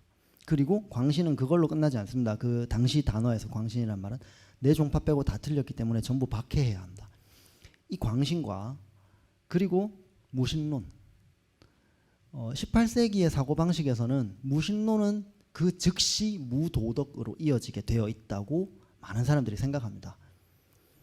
그래서 이제 나오는 것이 이신론이죠. 어쨌든 이 종교에 대한 계몽사상가들의 입장은 반종교가 아니라 반광신이었다. 그리고 내세를 너무 강조한 나머지 현세를 경시하는 것에 대한 반대 입장. 이것이 계몽사상 전체를 정의하는 어떤 공통된 입장이다. 이런 정도로 학계의 중론이 이루어져 있습니다. 그런데 이렇게 말씀드리면 너무 공통 범위가 크죠. 그래서 그게 무슨 정의냐라고 현대인들은 생각할 수 있는데 당대인들에게는 그것만으로도 대단히 무거운 짐이었습니다. 광신에 맞선다는 것만으로도 대단히 힘든 일이고 큰 일이었던 거죠. 네, 이게 계몽주의 사조가 굉장히 긴 시간 동안 유럽 전체에서 이루어졌기 때문에 한 말씀으로 정리하기는 굉장히 어려운데, 예, 그냥 철학에서 이야기하는 간단한 정의를 하면 이렇게 제가 보충을 조금 하면 칸트가 이런 말을 합니다. 계몽이 뭔데? 질문에 대해서 미성숙에서 성숙으로 나아가는 게 계몽이다. 자, 이제 그럼 두 번째 질문. 미성숙은 뭐고 성숙은 뭔데? 이 질문에 대해서 미성숙은 자신의 이성적인 능력을 올바르게 사용할 수 없는 상태.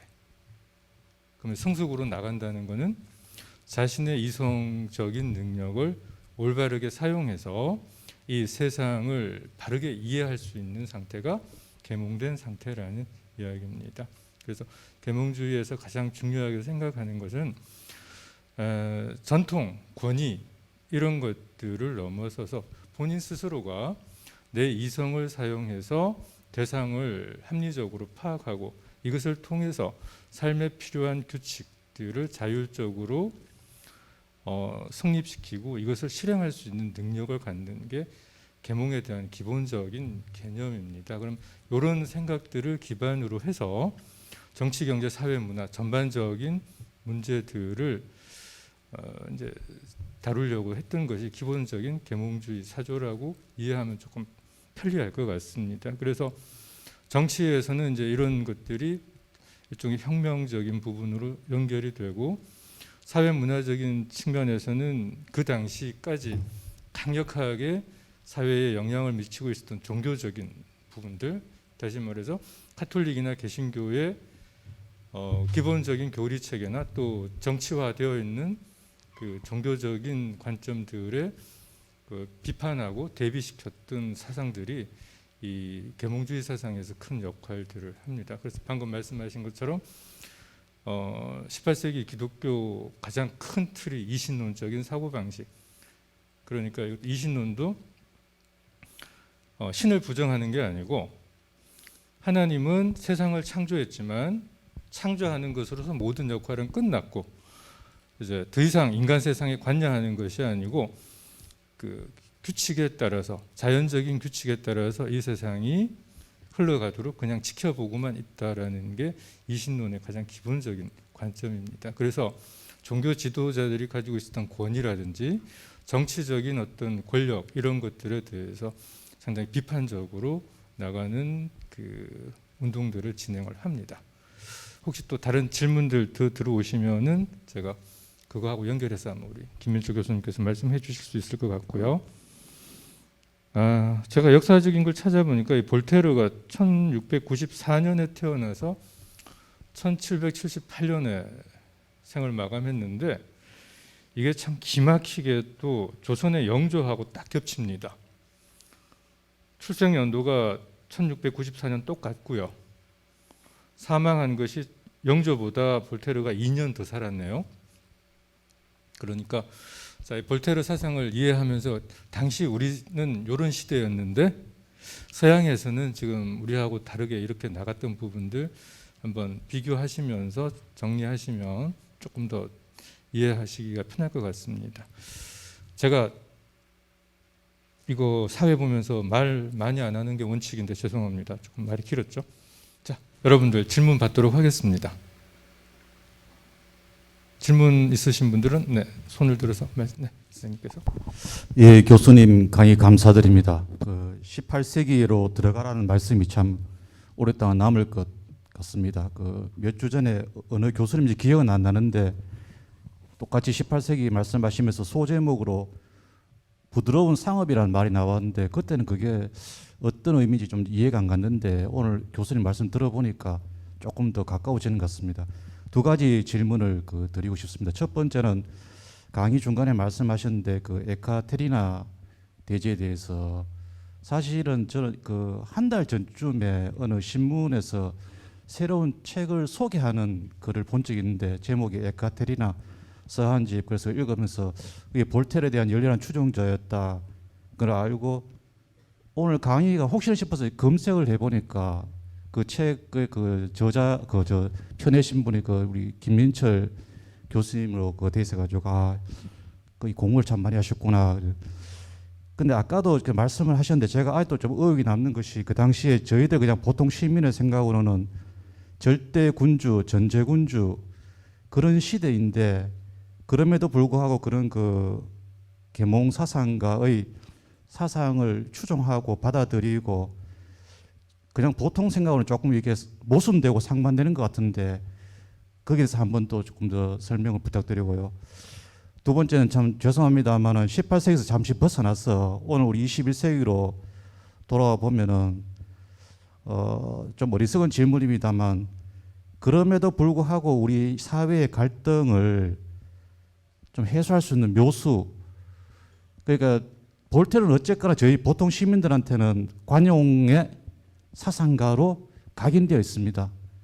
2000년 이후 또 2010년 이후로 인터넷이라는 게 활발해지면서 오히려 정보 교류가 활발해지는데 그럴수록 사람들은 더욱 편향된 사고에 이렇게 사로잡히고 뭐 우리나라뿐만 아니고 전 세계적으로 보면은 뭐 영국의 브렉시트라든지 트럼프의 당선이라든지 모든 그 세계적인 사조 자체가 좀 편향성이 강해집니다. 저희 사회도 아무리 아니라 그래도 대립과 갈등을 부인할 수는 없습니다. 그런데 이제 관용은 선택이 아니고 이제 필수가 되어버린 그런 복잡한 사회라고 얘기를 많이 합니다. 관용을 하지 않으면 서로 공멸하는 그런 사회 구조로 왔는데 역사학자로서 우리 사회의 갈등을 풀 수 있는 어떤 그런 그 교수님의 생각이 있으시면 한번 여쭙고 싶습니다. 네, 우선 첫 번째 질문은 예카테리나 예를 들어주셨는데 절대 권력을 가진 군주가 어떻게 계몽주의 사상을 수용을 해서 이것과 관련된 정책들을 실행할 수 있었을까? 그냥 권력 유지만 하면 될 텐데 요거고. 두 번째, 우리나라 갈등 구조를 해결하려면 자 볼테르의 관용이라는 걸 한번 끌어들여서 어떻게 생각해 보실 수 있겠습니까? 이런 질문. 네. 두 번째 질문에 먼저 짧게 말씀을 드리면 계몽사상가들의 여러 아이디어에서 지금 배울 점들을 추출할 수는 있겠지만 저는 그런 것을 잘 하지 못합니다. 그런데 계몽사상가들과 그들을 이어받았다고 자부했던 프랑스 혁명가들이 그 어떤 막다른 골목을 만날 때마다 내놓는 그럴 때마다 휘두르는 그 논리가 있습니다. 뭐냐면 먼 훗날 50년, 100년, 200년, 300년, 500년이 지나서 언젠가 모두가 무상으로 의무 초등 교육을 받으면 이 문제는 해결될 것이다. 지금 받고 있죠, 다. 저는 계몽사상가들과 프랑스 혁명가들이 다시 태어나면 절망해서 다시 죽을 거라고 생각합니다. 그리고 그것뿐만 되게 많습니다. 제가 하나만 더 말씀을 드리면 톰 페인이 기본소득론을 주장을 하는데요. 프랑스 혁명기에 기본소득을 그 정책을 펼치려면 재원이 있어야 되지 않습니까? 재원을 마련하기 위해서 우리가 상속세를 도입하자. 그리고 상속세를 10%를 정률세로 부과하자라고 주장을 합니다. 전혀 당시에 먹히지 않는 주장이죠. 왜냐하면 당시에는 세금 자체가 이미 세금이라는 것이 이미 재산권 침해라고 생각하고 급진파 개혁가들일수록 세금을 더 싫어하고 세금은 다 왕과 귀족들이 뒤에서 해먹기 위해서 걷는 것이고 왕이 자기의 영광을 위해서 함부로 전쟁이나 하는 데 쓰이는 것이라고 생각하기 때문에 세금은 정말 국가 운영에 필요한 것 이상으로 걷으면 안 되고 상속세는 더더욱이나 부의 잉여 축적을 방해하기 때문에 걷어서는 안 된다. 이게 중론입니다. 그렇게 생각하지 않는 사람이 말씀드린 것처럼 있지만 그 사람들이 정말 급진적인 사상이라고 내놓은 것이 10%인 거죠. 지금 상속세 10%보다 높죠. 그런데 톰 페인이 생각했던 그런 훌륭한 복지국가는 또는 모든 톰 페인이 그 문제를 제시할 때 그 상속세 10%를 해결책으로 제시할 때 생각했던 그 관역 문제 해결하고자 했던 그 문제 그게 뭐냐면 젊은이들이 가난한 집에서 태어난 젊은이들이 20대가 되어서 세상에 나갈 때 종잣돈이 없다는 겁니다. 그리고 노인들이 먹고 살 수 있는 연금이 없다는 겁니다. 그래서 상속세 10%를 때리면 전부 해결할 수 있다는 거죠. 전부 해결 안 됐죠 지금 그 문제들은 기본소득을 떠나서. 그러니까 계몽사상가들과 프랑스 혁명가들이 계속해서 여러 가지 해법들을 내놨거든요. 불평등 문제에 대해서 상속 유언권을 폐지하고 모든 재산은 자동 강제 균등 분할하라. 자식들 사이에서 그 죽는 사람이 어떻게 유언을 남기든 무시하고 이런 법안도 내놔 보지만 당시 농민들의 저항으로 무산되고 공유지를 쪼개서 하여튼 많습니다. 제가 지금 시간이 많지 않으니까 일단 그들이 내놓았던 정책들 중에 대부분은 러시아 혁명을 거치고 20세기 자유민주주의 여러 국가들에서조차 다 시행이 되었는데 그들이 그런 정책을 펼치면 해결될 것이다. 지금 우리는 할 수 없지만 200년, 300년 뒤에는 가능할지도 모른다는 희망을 품었던 혁명가들과 계몽사상가들에게는 거의 유토피아적인 것으로 느껴졌던 그런 아득한 미래의 정책들이 지금 다 실행되고도 남았는데도 그들이 그것으로서 해결하려고 했던 문제들은 그대로 남아있는 상황인 것이죠. 그리고 첫 번째 문제로 돌아가서 계몽사상과 절대군주의 사이에는 제가 이번에 한겨레 그 큰 지면 한 면을 다 이제 서평을 써주셔서 고맙게 생각하는데 그 서평의 맨 마지막에 그러나 예카테리나는 민주주의를 향해 나아가지 않고 계몽을 통해서 민주주의를 향해 나아가지 않고 절대군주제의 길을 택한 모순이 전혀 모순이 아닙니다. 계몽사상가들이 민주주의를 향해 나아가지 않습니다. 그들에게는 그게 너무나 당연해서 설명할 필요도 없는 일인 거죠. 그들의 선택지에 없습니다. 민주주의는. 루소가 한번 거론하죠. 거론한 다음에 뭐라고 하냐? 불가능하다. 고려할 필요 없다.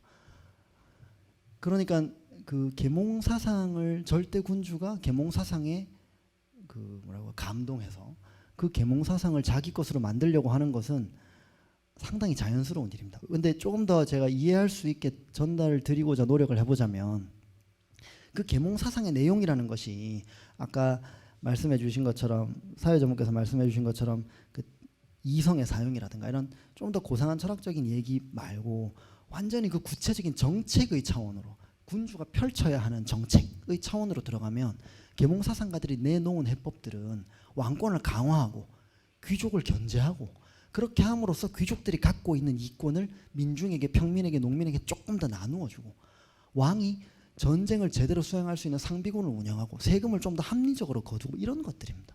그러니까 군주가 차용하고 싶은 것들이죠. 대부분. 그래서 사실은 모순이 당시 관점에서 보면 별로 없었다고 말씀드릴 수 있겠습니다. 네, 혹시 보충 질문하시겠습니까?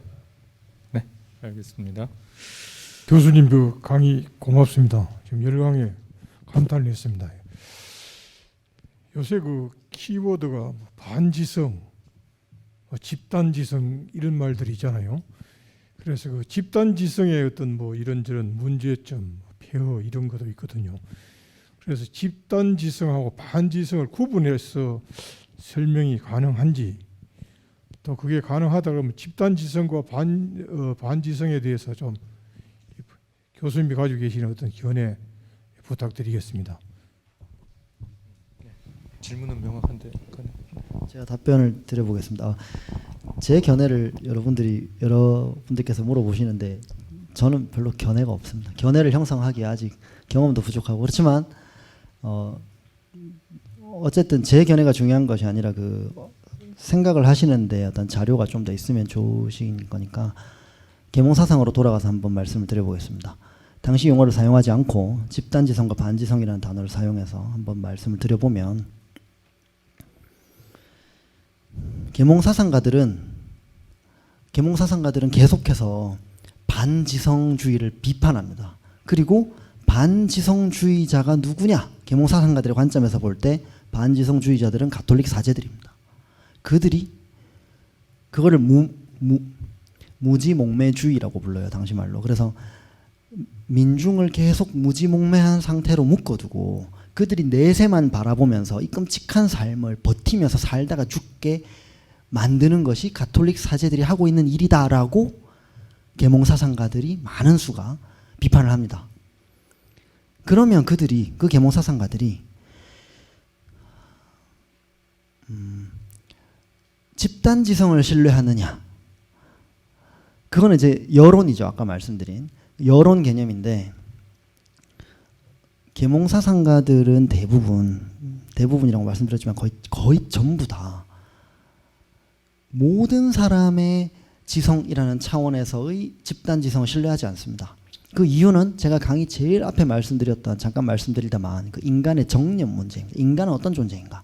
정념으로 가득하고 이성을 사용하지 마. 그것은 계몽의 자기 훈련을 통해서 부단히 겨우겨우 개발했을 때 겨우 사용할 수 있는 것이고 기본적으로 인간은 자기 보존의 정념을 갖고 태어나고 그것이 인간을 추동한다. 그러니까 그런 정념으로 가득한 인간을 떼거지로 모아놓으면 그게 민주주의죠. 계몽사상가들이 상상하는 민주주의라는 게 그렇게 공포스러운 겁니다.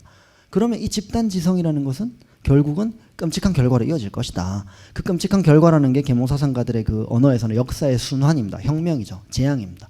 정부가 무너지고 화폐가 무너지고 저축이 날아가고 모든 법과 질서가 무너지고 다음 질서가 언제 도래할지 모르는 상태에서 힘을 가진 자들, 무기를 가진 자들이 끝없이 서로 전쟁을 하는 그런 상태. 그런 상태를 피하기 위해서는 집단지성 같은 거는 멀리 해야 되는 거죠. 계몽사상가들의 관점에서. 그 집단지성이 만일에 만인의 지성이라면 교육받은 사람들 말고 당시에는 교육받은 사람의 숫자가 적지 않습니까? 그런데 이 집단지성이 소수의 지성보다 더 올바른 판단을 할 수 있다고 주장하는 계몽사상가가 한 명 있었습니다. 꽁도르스입니다. 그 사람이 그 사람은 수학자인데 그 사람이 프랑스 혁명기의 민주주의자들의 대부가 되는 사람입니다. 그 사람이 그 수학 이론을 근거로 지금까지도 민주주의 이론을 그 위에 세웁니다.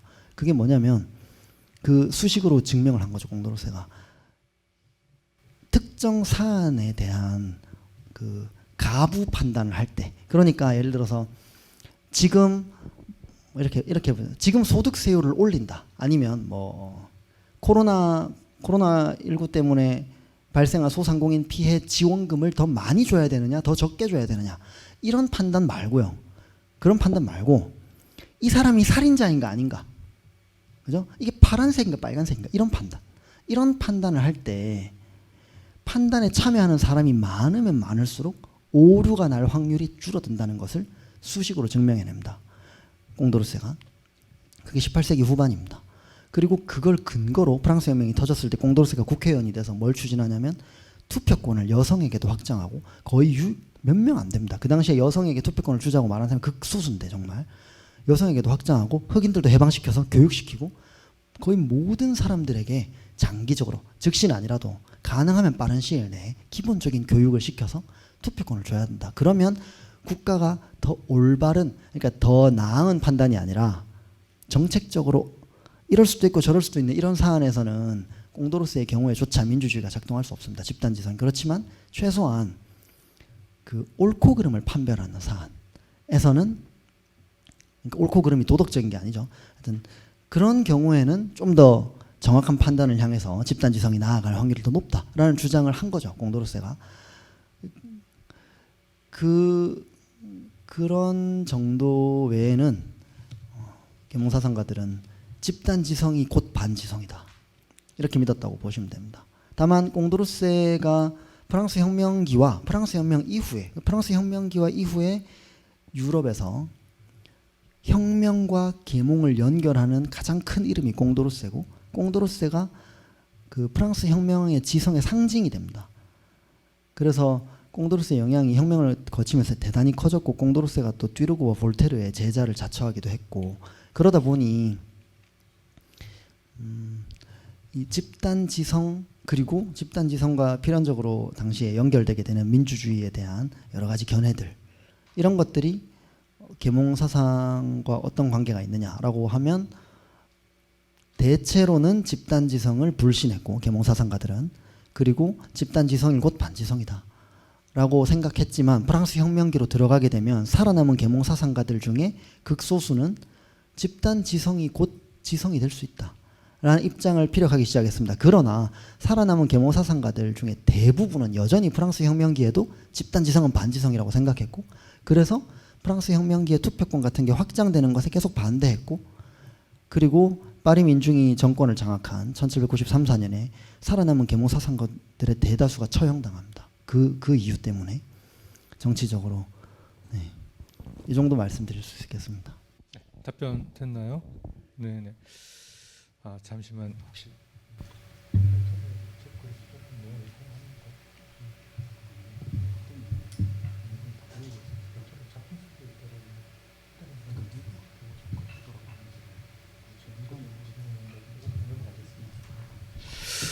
아, 네. 자, 우리 시간은 이제 한 몇 분 남지 않았는데 혹시 마지막으로 네. 한 분 혹은 두 분 정도 가능하면 더 질문을 받도록 하겠습니다.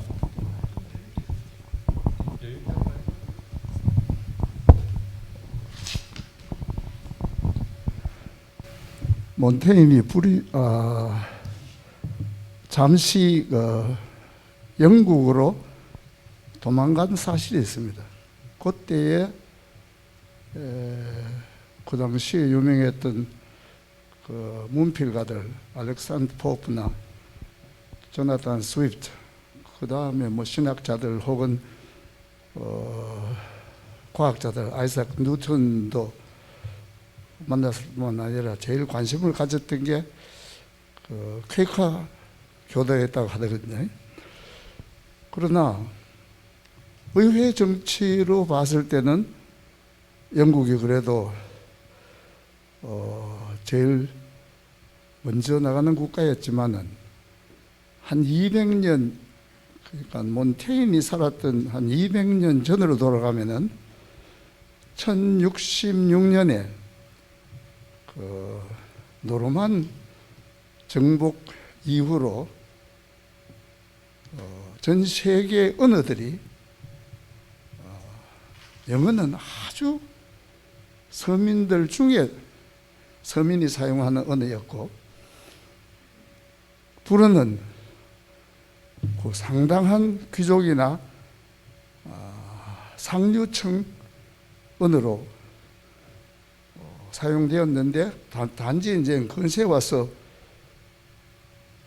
컴퓨터가 생기니까 불안 사람들이 더 이상 그런 자만심을 지속할 수가 없었다고 우리가 알고 있는데, 몬테이누고 잠시 동안 영국에 갔다가 영국을 그렇게 칭찬하고, 또 기록에 보면은 몬테인이 쓴 책이 벌써 2,000권, 그 다음에 서한이 2만 편을 남겼다 그러는데, 그럼 이분이 영국에서 받은, 지금 말씀드린 그 당시로 봐서는 영국이 뭐 구라파에서 차지하고 있는 위치가 그 불란스에 비하면 상당히 낮았는데, 그 작품에 혹시 어떻게 표현되었는지 좀 궁금합니다. 질문 간단하게 요약하면은 당시 볼테르 당시에 영국은 프랑스보다 문화적으로 좀 낮은 지역이다라는 게 일반적인데 이게 직접 영국에 가서 상당히 영국의 여러 가지 정치 경제적인 면들을 높게 판단하고 받아들였다고 하는데 그럼 작품 속에 이게 어떻게 스며 있냐 이 말씀이시죠? 네. 네, 당시 영국은 프랑스의 인구의 절반도 안 되는 소국이고 프랑스에 비하면 훨씬 약한 국가입니다. 그렇지만 상업 대국으로 성장하는 중이고 프랑스 입장에서는 한 3, 40년 전에 미국이 일본을 보고 두려워하던 그런 느낌으로 이제 영국이 따라잡는다. 어떻게 하면 우리가 다시 앞서갈 것이냐. 이런 게 한창 문제가 되던 시절입니다. 그렇지만 여전히 프랑스랑 영국이 전쟁을 하면 당연히 프랑스가 이기지. 이렇게 생각을 많이들 하던 물론 영국이 이기죠. 그래서 영국이 이제 충격을 주죠. 어쨌든 그런 시절인데 볼테르가 영국에 가서 볼테르는 아주 전술적이고 전략적인 작가입니다. 그래서 자기 생각을 평이하게 쓰지 않아요. 독자가 그리고 자기가 독자에게 하고 싶은 말을 직접 이렇게 하지 않고 풍자를 통해서 독자가 스스로 딱 생각하도록 유도합니다. 근데 볼테르가 영국의 장점을 그 프랑스인들에게 개혁의 도구로서 가지고 가서 사용하는 방식이 아주 복잡하고 재밌는데 뭐 길게 말씀 못해지만 하나만 말씀을 드려보면 퀘이커 말씀하셨지 않습니까? 그러면 볼테르는 프랑스에서 가장 시급한 문제가 종교적 관용이라고 생각하는 사람이고 그리고 퀘이커 교도와의 대화를 뭐 꾸며낸 건지 뭐 실제로 대화는 했지만 퀘이커 교도집에서 그 대화 내용이 책에 적힌 게 진짜 대화인지 아닌지 우리는 알 수 없죠. 녹음이 안 돼 있으니까. 근데 어쨌든 그 글을 읽어보면 볼테르가 어떻게 그 퀘이커 교도와의 식사를 사용하냐면 그 화자는 볼테르 자신입니다. 이 볼테르 자신은 그 가톨릭의 신앙을 존중하고 사랑하며 감히 절대로 다른 종파를 쳐다보지도 않는 그런 사람으로 나와요. 그래야 안 잡혀가죠 프랑스에서. 그렇게 자기를 배치하고 반대편에 저 무지몽매하고 신성모독한 퀘이커 교도를 딱 위치시킵니다. 그 화자는 계속 그렇게 말하는데 독자가 그 글을 읽으면 그렇게 안 느껴지는 거죠. 그렇게 써놨어요 전략적으로. 그래서 그 퀘이커 교도가 우리는 이러이러한 이유로 뭐 삼위일체에 대해서 이야기하지 않는다거나 우리는 이런 이유로 신부님도 없고 목사도 없다라고 한다거나 뭐 이런 이야기를 막 하면 그 작중에 볼테르가 나와서 아니 감히 어떻게 그런 생각을 할 수 있느냐. 성서에 이렇게 하라고 나오지 않느냐라는 퀘이커 교도가 아니다. 성서를 그렇게 해석하는 것은 틀렸고 우리는 이렇게 생각한다는 볼테르가 나는 정말 이 멍청한 퀘이커 교도에게 충격을 받았다. 이렇게 마무리를 합니다. 그런데 그 글을 읽는 독자는 퀘이커 교도 말이 맞는 것 같아 보여요. 그렇게 써놨어요. 그리고 볼테르는 자기는 프랑스에 가면 안 잡혀가지고 그렇게 써놨으니까 하지만 그거를 읽으면 독자는 프랑스의 가톨릭 신자들은 정말 이상한 사람들이구나.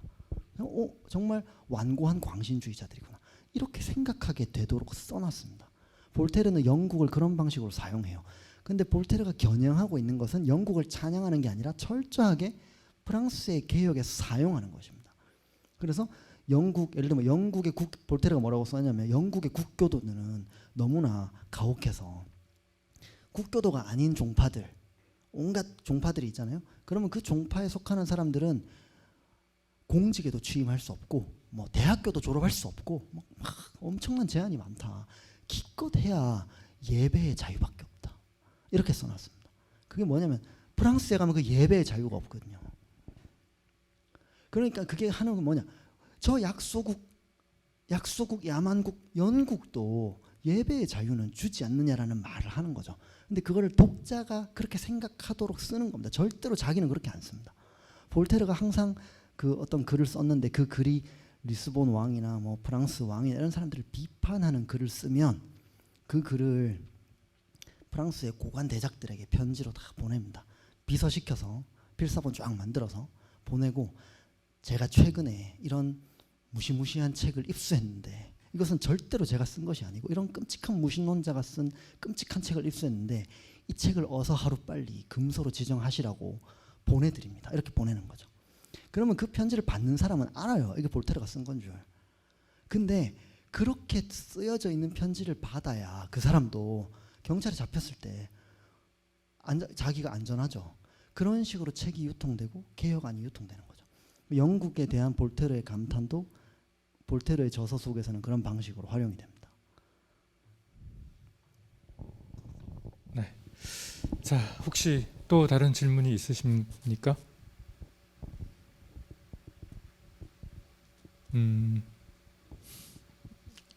혹시 원장님 혹시 질문 있으신가요? 네. 더 이상 질문이 없으면 오늘 우리 볼테르에 대해서는 여기서 마감을 하도록 하겠습니다. 이제 사상적인 것은 이번 학기 끝나고 다음 시간부터는 로빈슨 크루소, 글리버 여행기, 오만과 편견.